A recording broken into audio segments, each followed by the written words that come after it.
Okay, so now we've finished the universal beautiful factors. Now we come to those wholesome factors which may be present in a wholesome, or which may be present in a beautiful citta and maybe are not present. Okay, three of these, the next three are drawn from the Noble Eightfold Path, and these are given as right speech, right action, and right livelihood. So normally we think simply of right speech as speaking rightly, right action as just acting rightly, right livelihood as earning a living in an honest way.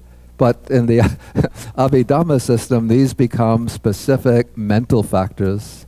And so the way the Abhidhamma text explain them, it says that these three beautiful factors are responsible for the deliberate abstinence from wrong conduct by way of speech, action, and livelihood. And then it said that in mundane consciousness, the abstinences are operative only on an occasion when one intentionally refrains from a wrong mode of conduct for which an opportunity has arisen. And what's also said, I think we'll come to this later, is that in mundane consciousness, it can be that none of these factors are present. You know, if one is not deliberately abstaining from a wrong speech, a wrong action, or a wrong livelihood. And in mundane consciousness, if any of them are present, only one is present at a time.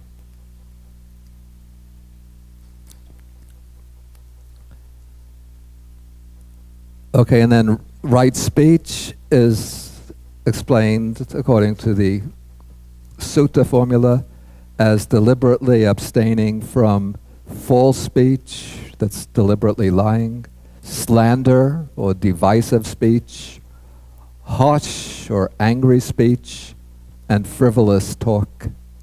Then right action is explained as deliberately abstaining from wrong bodily action, and specifically from killing, from stealing, and from sexual misconduct. And then right livelihood is deliberately abstaining from a wrong livelihood. Then the canonical texts mention dealing in poisons, intoxicants, weapons, slaves, or animals, breeding animals for slaughter. And then we'll see that in the world transcending or supramundane cittas, all three abstinences are present because there they have the function of cutting off the dispositions towards wrong speech, wrong action, wrong livelihood. Okay, then we have the next set or next pair are two illimitables, or sometimes called the two immeasurable states, or the two boundless states. And these two are karuna, which is compassion, and mudita, which is altruistic joy, joy in the good qualities of others, joy in the success and the achievements of others. Okay, so probably most of you familiar with Buddha's teachings know that the sutta text always speak about four immeasurables or four divine abodes, the four Brahmaviharas. So what are the four Brahmaviharas? Again, old monk, bad memory. But we have to get them in correct order. Okay, so metta, loving kindness, karuna, compassion, mudita, altruistic joy, and upekkha, equanimity. So why is the Abhidhamma have only two of the four immeasurable states as mental factors? Yeah, because in the Abhidhamma system, metta is considered a mode or a manifestation of non-hatred, and the divine abode of equanimity is considered a mode of mental neutrality. How is it translated here? Neutrality of mind, tatra majatatta.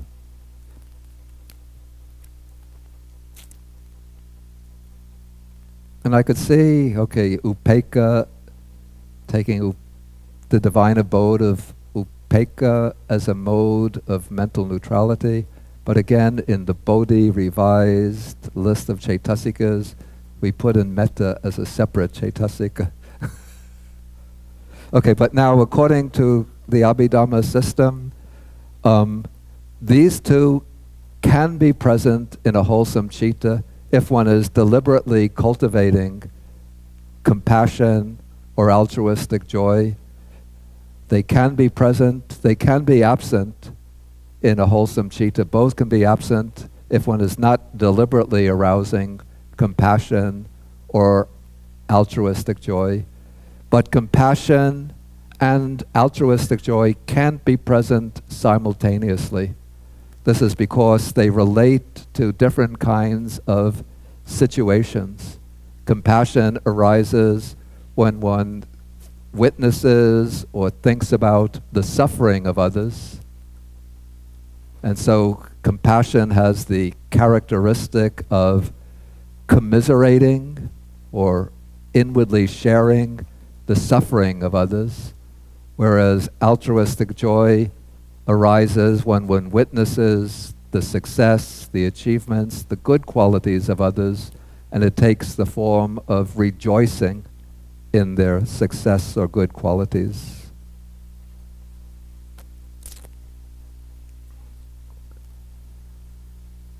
Okay, then we come to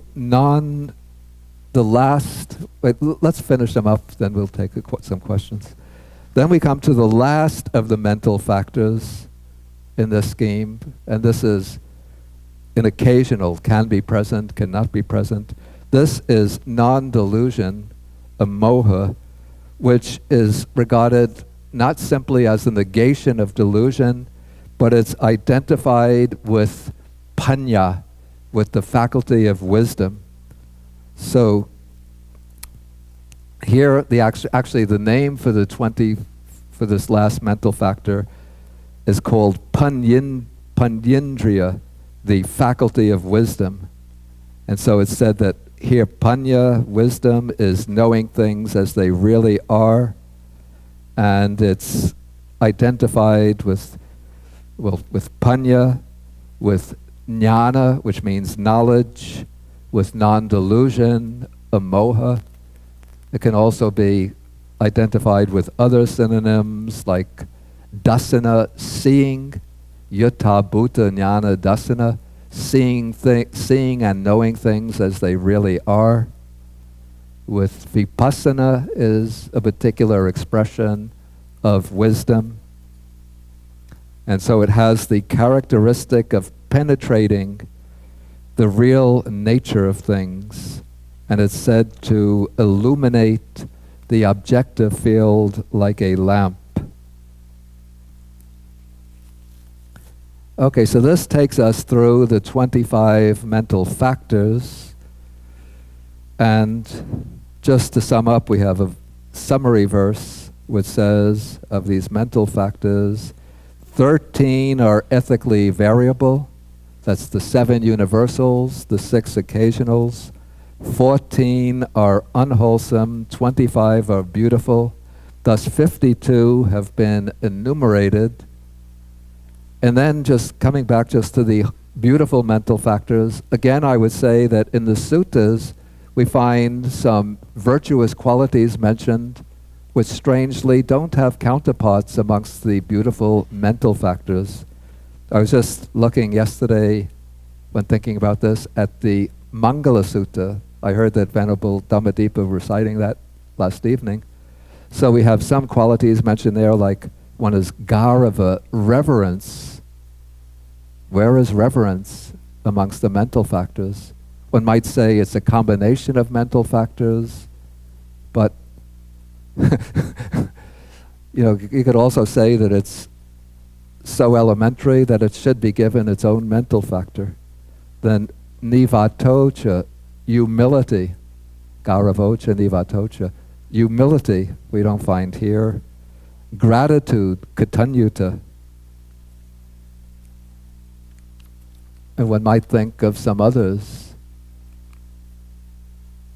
So I just bring this up just to show that, the list of mental factors, again, I wouldn't take it to be an attempt at an absolutely exhaustive list of all the possible good qualities that might arise in the minds of human beings, but just a selective list which could be supplemented by adding some other good qualities that we can think of. Okay, now we can take some questions on the mental factors. We'll do this up to 11, so about 12 minutes. This gentleman, your name is? Andy. Please wait till the microphone comes. And again, I have to lay down the rules for the questions. Stand, speak into the microphone, project your voice. Questions should be concise, clearly stated, and relevant to the subject matter. Covering the two illimitables that are here, each of the paragraph ends with it succeeds and it fails. Compassion succeeds when it causes cruelty and fails when it produces sorrow. Can you give examples of failures of each of these that produce those things? I feel I don't understand it. Okay, well, you see, each of these Brahmaviharas is said to have what's called a far enemy and a near enemy. The far enemy is the state which is exactly opposite to it. The near enemy is a state which is similar to it, but it's actually, if we look deeply into that state, it's somewhat different. And it's actually leading one away from the quality of the divine abode or the immeasurable. So in regard to loving kindness, the direct opposite would be hatred, but the near enemy would be worldly affection. I mean, worldly affection has its place, but it shouldn't be mistaken for loving kindness. So man loves his wife, the wife loves the husband, parents love their children. So that's worldly affection, but that cannot be extended universally. And so if one is mistaking that for metta, then one will not be able to develop loving kindness universally, because loving kindness has to be without stipulating personal relations to oneself, but embracing all beings, ideally.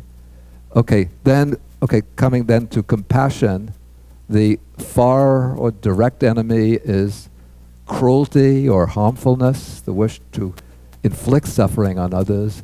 Then the near enemy is what they call worldly sorrow. Let's see how it's...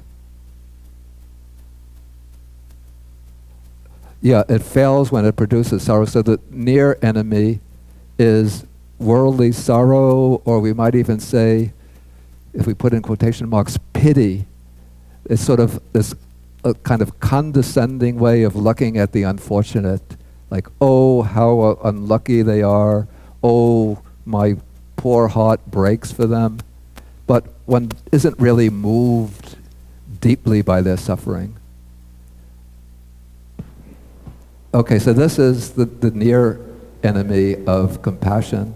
In the case of altruistic joy, the far enemy is resentment or envy of the success of others. Then the near enemy is, I think it's called here, merriment. Merriment. It's a kind of worldly jovialness. So it's not the same as really inwardly sharing the joy of others, but it's just maybe because those who are close to you, your son graduates from college, then you're happy, but you don't feel anything when the neighbor's son is graduating from college. because it's based on this personal relationship. Then in the case of equanimity, the far enemy is bias or prejudice, and the near enemy is worldly indifference, worldly apathy. Just one doesn't care about the fate of others, and so one thinks one has equanimity. Okay, Andrew? I apologize if this was obvious to everyone but me, but is it possible for there to be a unwholesome cetasika and a beautiful cetasika in one citta? And whether there can be an unwholesome cetasika and a beautiful cetasika in the same citta? Yes. Yeah. No, that would be regarded as impossible, according to the Abhidhamma. Okay. Because the unwholesome cetasikas occur only in unwholesome cittas. The beautiful cetasikas occur only in the beautiful cittas. And there can't be a citta which is simultaneously unwholesome and beautiful. Thank you.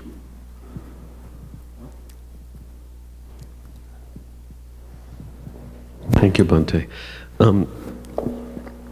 So I didn't get to write this down, so I'm not sure if you said this, but I think you said that these two Brahma Viharas that are here in this group are only present if you are actively cultivating them. Did you say that?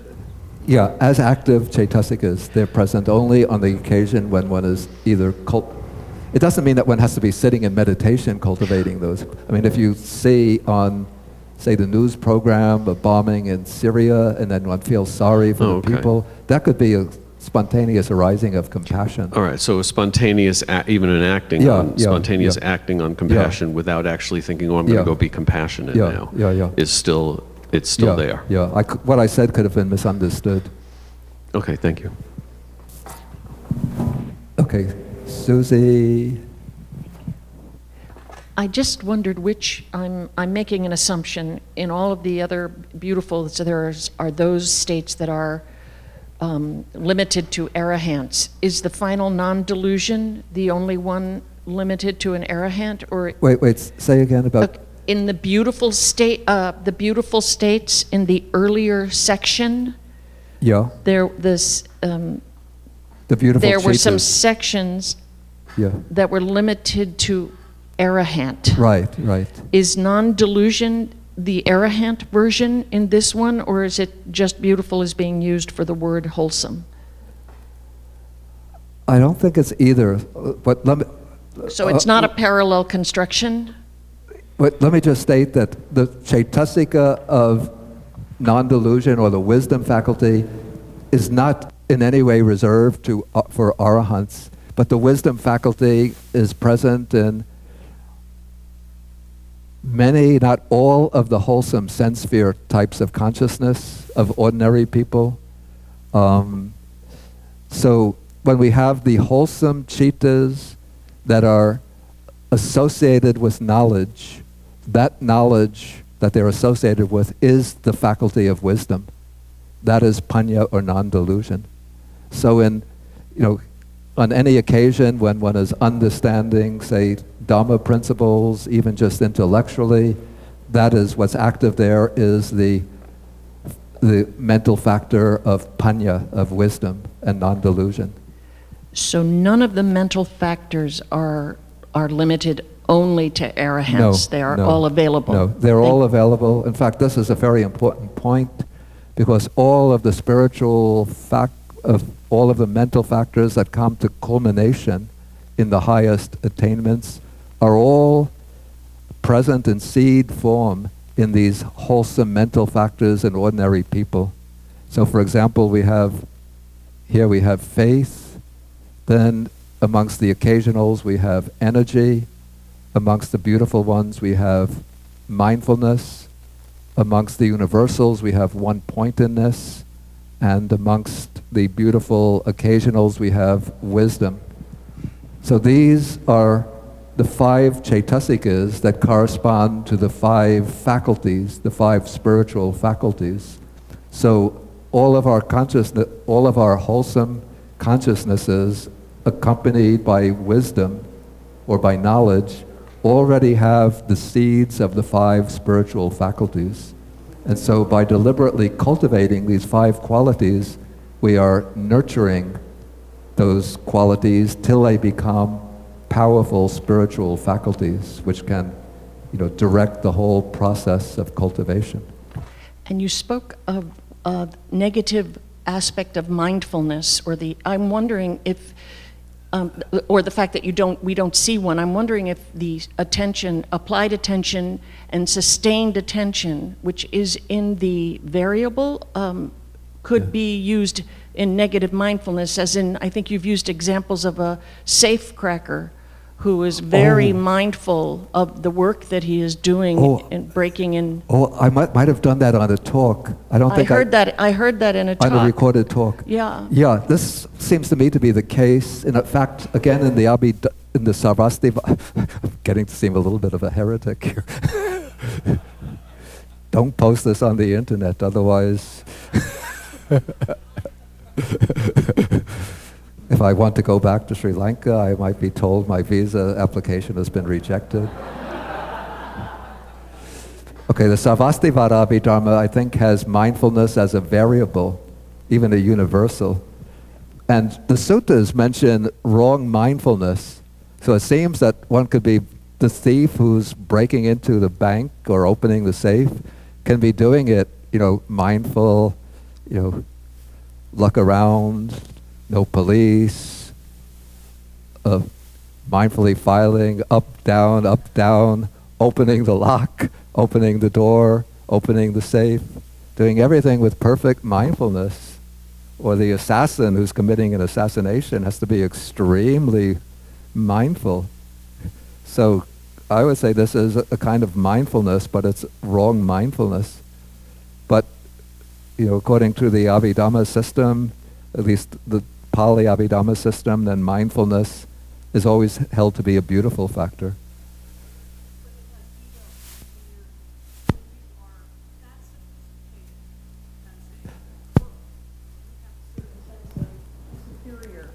Yeah, but still, it's with ego, and not only ego, but it's with greed, because one wants to get the money, and there are a lot of unwholesome factors, even a readiness to kill. But one is doing things with this very similar to, the meditator who's mindfully walking, right step, right step, left step, turning, looking up, looking down. Okay, we could take one more question, then I want to come back to the next section. Okay, no more questions, so we go. If it can be answered very quickly. Okay. Thank you. So then, if in the cetasikas, we don't have anything called wholesome, we only have beautiful. And my understanding of beautiful in the citas, they weren't called wholesome because they don't produce karma. They're called beautiful. No, I think beautiful is an umbrella category which subsumes under it the wholesome, the beautiful resultants, and the beautiful functionals. So these cetasikas are called beautiful not because they never occur in a wholesome way, but because they occur in all 3 ways. They occur in wholesome citas, they occur in beautiful resultant citas, they occur in the beautiful functional citas. And that will become clear from the next section anyway. So that's what we're going to do now. Yeah, we're going on right now into the next section, and this gets to be pretty technical. So, yeah, it might be safe as a precaution to lock the doors.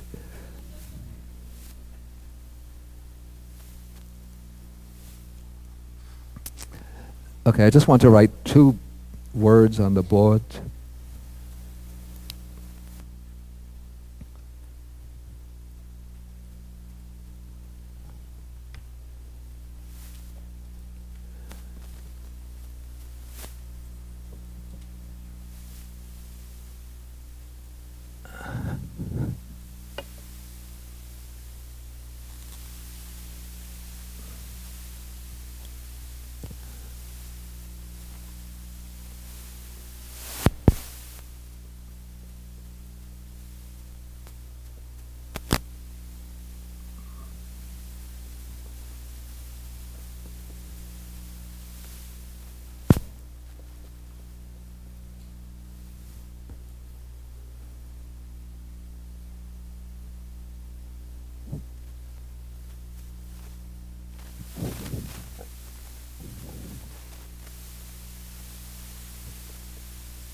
the last two major sections of this chapter apply two different methods to the relationship between the citas and the cetasikas. One method is called sampayoga, which means the method of association. And this method takes as its pivot, it takes each cetasika, and then it inquires in what citas are these cetasikas included. So you can see the way I illustrated this. We take an individual cetasika and we say of which of the 89 or 121 citas does this cetasika enter into. And so here the direction is going from the cetasika down to each citta. The complementary method is called sangaha, which means literally grasping together, collecting together. Or here it's called the method of, or translated, the method of combination. And this method takes the citta as the basis and then inquires in this citta which cetasikas are present.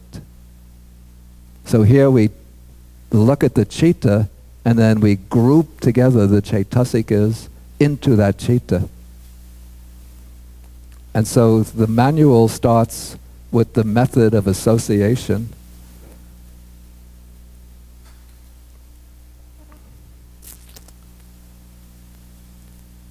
Okay, here I have to follow the text because I don't have this by memory.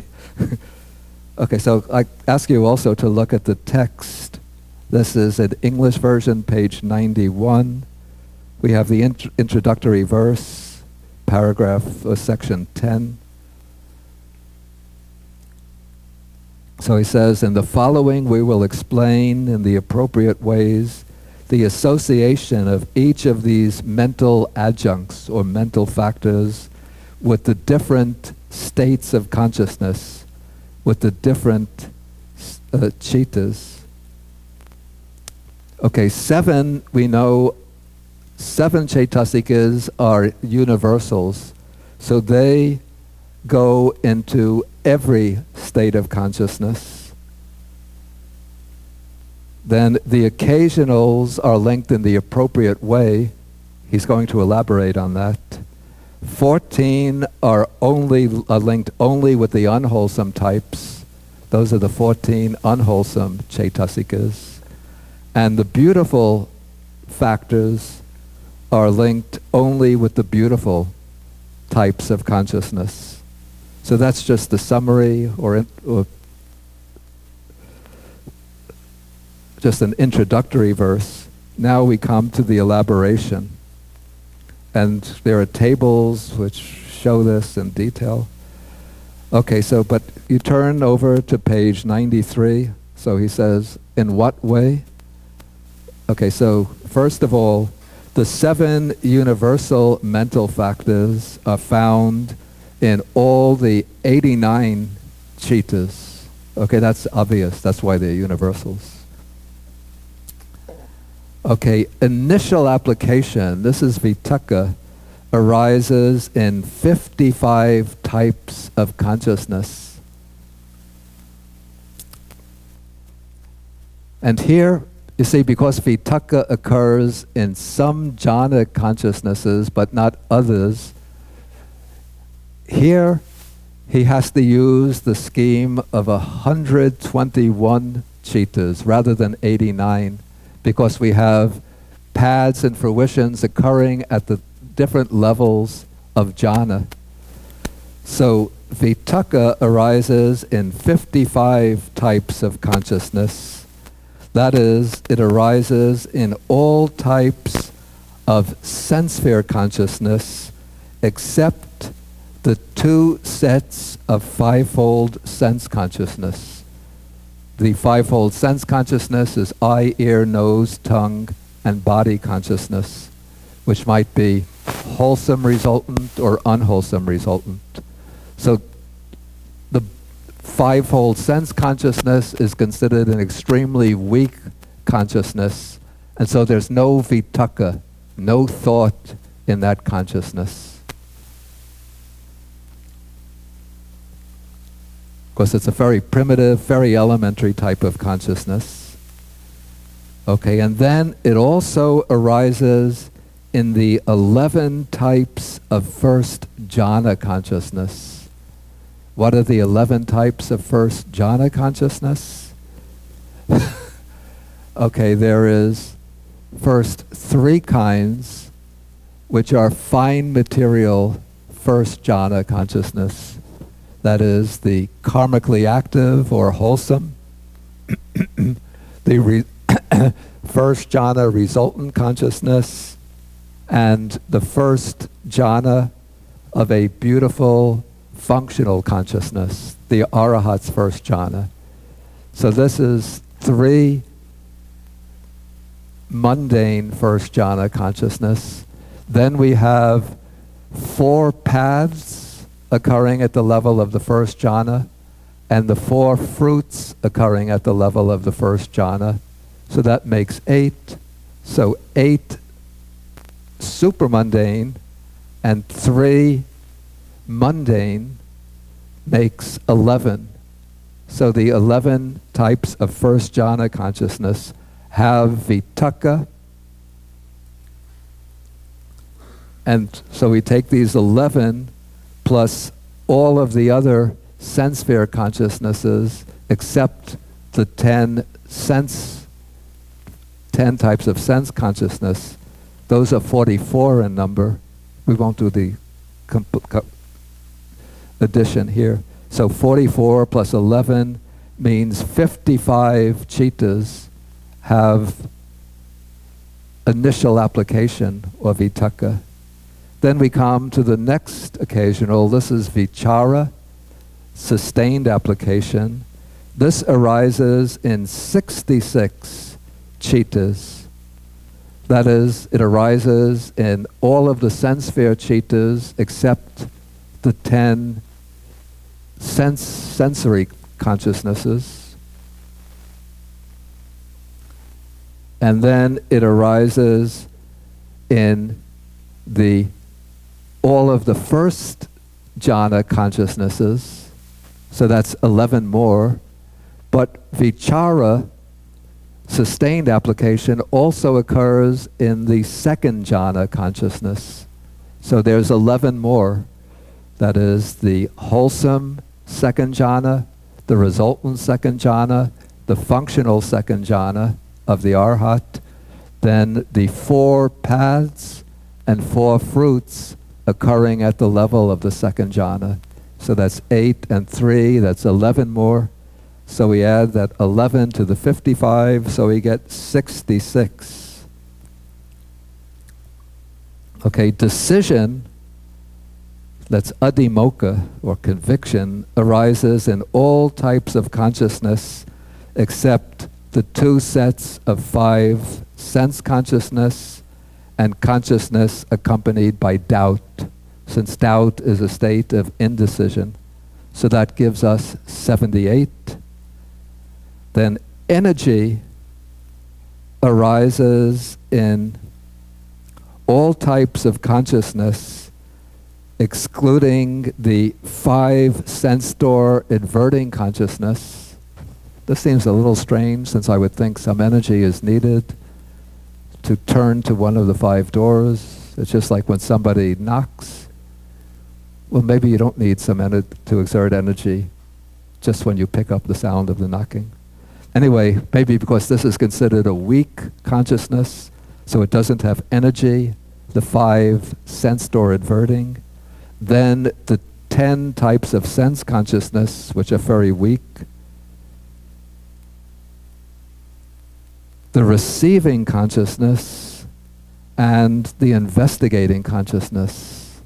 Again, that's a little strange to me, since I would think investigation requires some energy. But sometimes, like when I was studying Chinese and I would sometimes come across a strange expression, I would ask my Chinese teacher, what is the reason for this? And she would just say, that's the way the Chinese say it. So here we just sometimes have to say, that's the way the formulators of the Abhidhamma put it. So anyway, we have 10 excluded plus 5 door adverting, receiving consciousness, 3 types of investigating consciousness. Oh, receiving consciousness is twofold, I see. So wholesome and unwholesome results, so that's 2.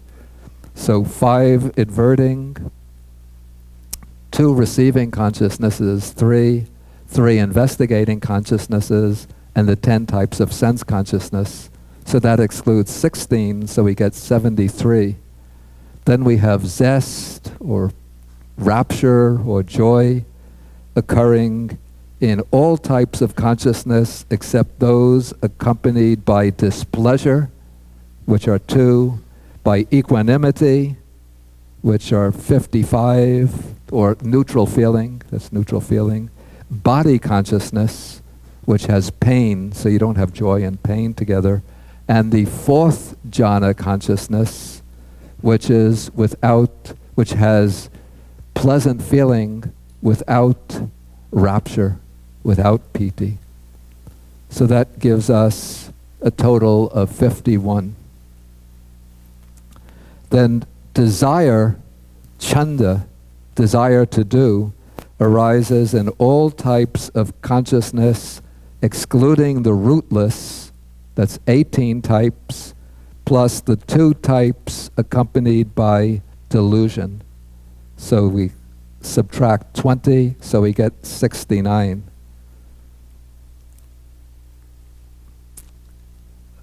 Okay, then we'll move over to the unwholesome. And I'm going through this a bit quickly. First, because there's some things here I don't understand. But also, if you want to go at leisure and see which is which, you can look at the table on 92, and then there's a big table, comprehensive chart on mental factors. Everything you wanted to know about mental factors but were afraid to ask, on pages 112 and 113. Okay, so we come to the unwholesome mental factors.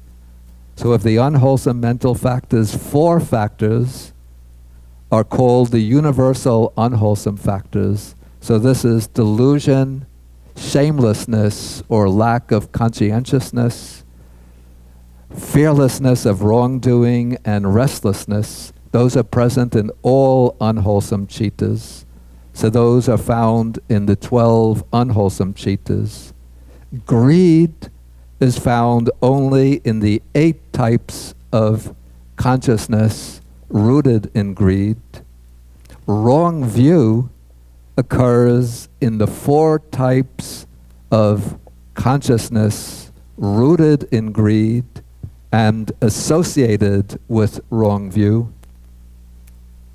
Conceit is found in the 4 types of greed consciousness dissociated from wrong view, but the text will explain below. Sometimes it's present, sometimes it's absent. It's not always present in the greedy consciousness dissociated from view.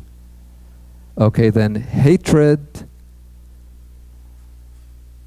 I would break this down a little bit. Hatred is found always in the 2 types of consciousness associated with aversion. Then envy, avarice, or envy, miserliness, and remorse are sometimes found in the 2 types of consciousness associated with aversion, but not always. Then sloth and torpor are found in the 5 types of prompted consciousness. This would be the 5 types of unwholesome prompted consciousness.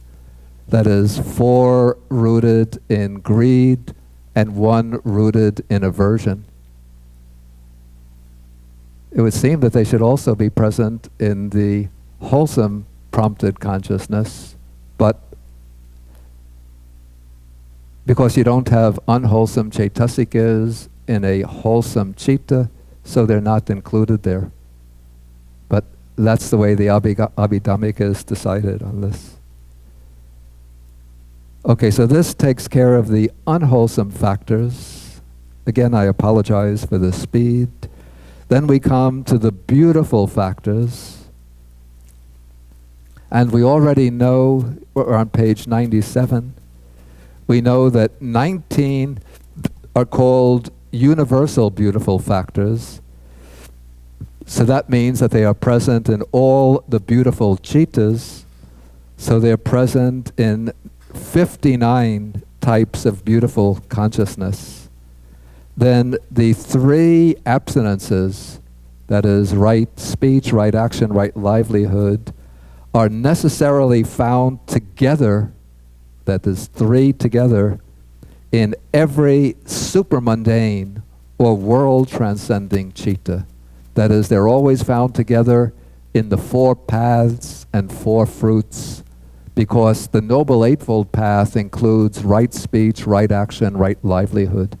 And then in the supramundane consciousness, the 8 path factors arise, and these 3 ethical factors perform their function of cutting off the tendencies to wrong speech, wrong action, wrong livelihood.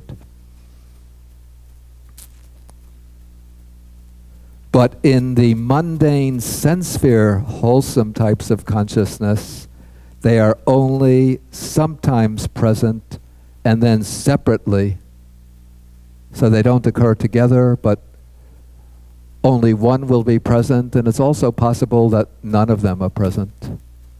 And what's interesting is that they say that right speech, right action, right livelihood don't occur in the wholesome resultant cittas or in the functional, beautiful functional cittas of the arhats. They don't occur in the functional cittas because, they don't occur in the resultant cittas because in those cittas there's no activity of refraining from wrong speech, wrong action, wrong livelihood. And they don't occur in the functional cittas of the arahat because the arahat has already completed the noble path, and so he doesn't have to refrain from wrong speech, wrong action, wrong livelihood.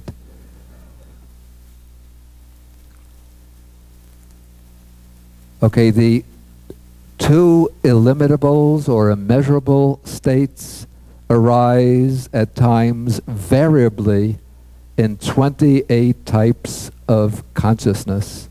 That is, in the 12 sublime types of consciousness, that is, excluding the 5th jhana, that is, they arise in the lower 4 jhanas, wholesome, resultant, and beautiful functional.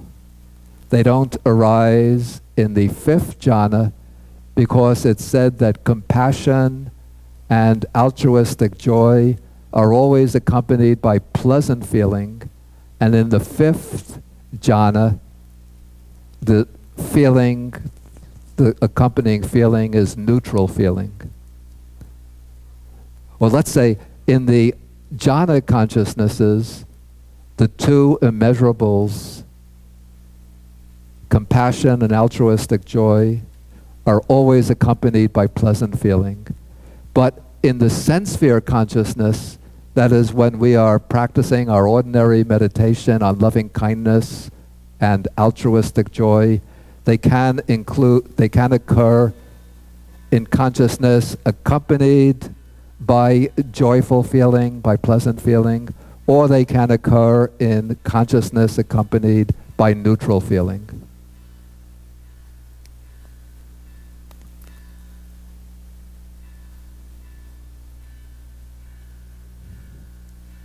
So the 28 types, 12 jhana consciousnesses of sublime, the 8 types of sense sphere wholesome consciousness, and the 8 types of sense sphere functional consciousness with roots.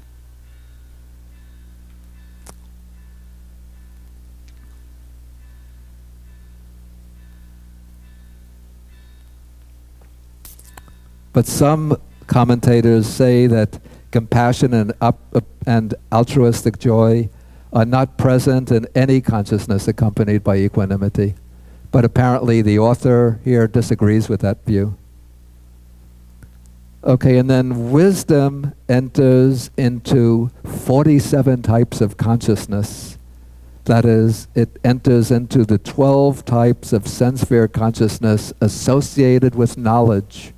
So you see those 12 sense sphere consciousness associated with knowledge are accompanied by wisdom, and it enters also into all of the sublime, that's the fine material sphere states, and the immaterial sphere states, and also it enters into all of the world transcending or supramundane states. So that's a total of 47 types of consciousness. Then very quickly, just to wrap this up, we just go to the verse on page 99, which speaks about fixed and unfixed adjuncts. This just summarizes what I've already said, that envy, miserliness, remorse, the 3 abstinences, compassion and altruistic joy, and conceit arise separately and occasionally. So do sloth and torpor, but they always arise together in combination. So those are called unfixed adjuncts because they might arise in a particular citta, maybe not. The remaining factors are fixed adjuncts. That is, they always arise in the particular cittas with which they're associated. Okay, so that takes us through it's a quick trip, a kind of 7-day tour of Europe through the method of combination. This afternoon I'll go again a bit quickly through the through the method of association. This afternoon we'll go quickly through the method of combination, and then the rest of the afternoon will be open platform for questions. So let us now break for lunch, and we come back at 1:50. So we'll stand and do 3 bows.